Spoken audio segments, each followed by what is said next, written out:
I wanted to make this video for a long time. Around a year ago, I gave a presentation about genealogy and family trees and ancestry, a little bit about DNA research at my church. It was a Black History program, and I was focusing on Caribbean genealogy, genealogy from enslaved people. And after the presentation, a lot of people wanted information on how they could start their own family tree search. And I promised to help, but I actually never got around to doing it. Well, that is until today. This is the first video in a series of videos I'm putting out about how I grew my own Caribbean family history and my own Caribbean family tree from 2 people to over 200 people. So this first video, it's going to be a fun one. I'm going to share my DNA results from Ancestry.ca. So without further ado, let's get into those results. So here is my ethnicity estimate from Ancestry.ca. I actually did a DNA test with my heritage and family tree DNA, and I can share those results later on. But I think I like how Ancestry.ca organizes their information a little better than the other companies that I've tested with. But let's get into this. So 51% of my DNA looks like it's from Nigeria, 22% is from Benin and Togo, 15% from Cameroon, Congo, and the Southern Bantu peoples, 6% Mali, 3% England, Wales, Northwestern Europe, 2% Ghana, and 1% Sweden. Now, if you know anything about the slave trade, you know that slaves were taken from the western part of Africa and brought over to the Americas. And in Jamaica and the Caribbean, where the slaves were brought, they were mostly under British rule. So the countries represented in my ethnicity estimate make a lot of sense.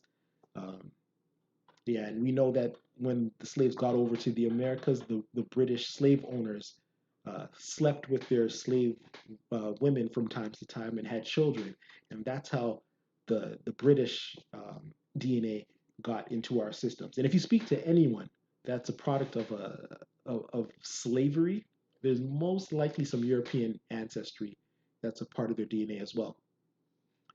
The cool thing about Ancestry.ca, though, in comparison to the other companies I tested with, is that based on your ethnicity estimate, they're able to deduce that you're probably from a certain area in the world.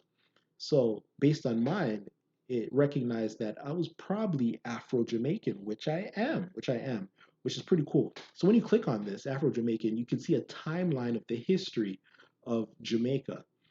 And the cool thing that they did was they matched sections of the timeline to people in your family tree.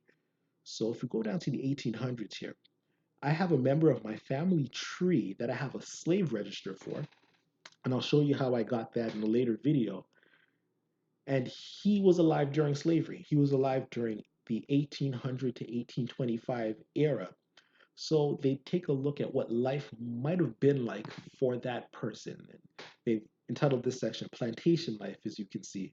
And you can read about that there, and you can click on a historical insight during that time and learn a little bit about life aboard a slave ship, where they've looked at some slaves' narratives and compile that information there. It just makes history a lot more personal. And when you look at the timelines, look, Frederick Rankin, he's my third great grandfather. That's not too far back, right? Not too far back. So it makes history a lot more personal. Hopefully, my ethnicity estimate is somewhat generic amongst Jamaicans. I would think so. It looks like it is. Again, my wife did a test. She has a couple more countries thrown in there, but these baseline of countries represented here are represented in her family tree as well. So I hope this is helpful, and I hope to see you in the next video. I'll be talking about familysearch.org and how I really got started.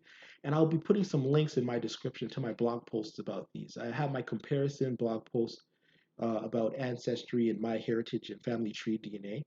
And I also have some other blog posts about slavery and the transatlantic slave trade and how proud I am to be a product of one of these incredible people that made it through this time.